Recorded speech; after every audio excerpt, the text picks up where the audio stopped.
ಗೆಳೆಯರೆ, ಇವತ್ತಿನ ವಿಡಿಯೋನಲ್ಲಿ ನಮ್ಮ ಬಗ್ಗೆ ನಾವು ಯಾವ ರೀತಿ ಯೋಚಿಸ್ತೀವಿ ಅದರಿಂದ ನಮ್ಮ ಆರೋಗ್ಯ, ಐಶ್ವರ್ಯ, ವೃತ್ತಿ ಜೀವನ ಮತ್ತು ಬಾಂಧವ್ಯದಲ್ಲಿ ಏನೆಲ್ಲ ಸಮಸ್ಯೆಗಳು ಬರುತ್ತೆ, ಮತ್ತೆ ಬಹಳಷ್ಟು ಜನಕ್ಕೆ ಸಮಸ್ಯೆಗಳಿರುತ್ತೆ. ಆದರೆ ಅದನ್ನ ಆಕರ್ಷಣೆಯ ನಿಯಮ ಗೊತ್ತಿದ್ರು ಹೋಪೋನೋಪೋನೋ ಮಾಡ್ತಿದ್ರು ಅದಕ್ಕೆ ಪರಿಹಾರ ಸಿಗ್ತಿರಲ್ಲ.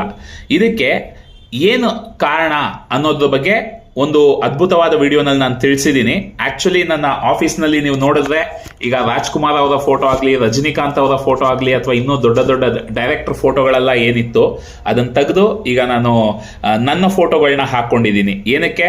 ನಾನು 4 ಲಕ್ಷ ಕೊಟ್ಟು ಆಕರ್ಷಣೆಯ ನಿಯಮನ ಕಲಿತಿರೋ ನಮ್ಮ ಗುರುಗಳ ಈ ವಾರ ನನಗೆ ಕ್ಲಾಸ್ನಲ್ಲಿ ಒಂದು ಸೂಕ್ಷ್ಮತೆಯನ್ನು ತಿಳಿಸ್ಕೊಟ್ರು. ಆಕರ್ಷಣೆಯ ನಿಯಮವನ್ನ ಓಪೋನೋಪೋನೋವನ್ನ ಬಳಸ್ಕೊಳ್ಳೋದಕ್ಕೆ ಮುಂಚೆ ನಮ್ಮ ಭಾವನೆಗಳ ಬಗ್ಗೆ ಒಂದು ಸೂಕ್ಷ್ಮತೆ. ಸೊ ಆ ವಿಡಿಯೋನ ಫುಲ್ ಆಗಿ ನೋಡಿ, ಗಮನ ಇಟ್ಟು ನೋಡಿ, ಮತ್ತೆ ಹೀಲಿಂಗ್ ಕ್ಲಬ್ ನ ಜಾಯ್ನ್ ಆಗೋದು ಮಿಸ್ ಮಾಡಿ.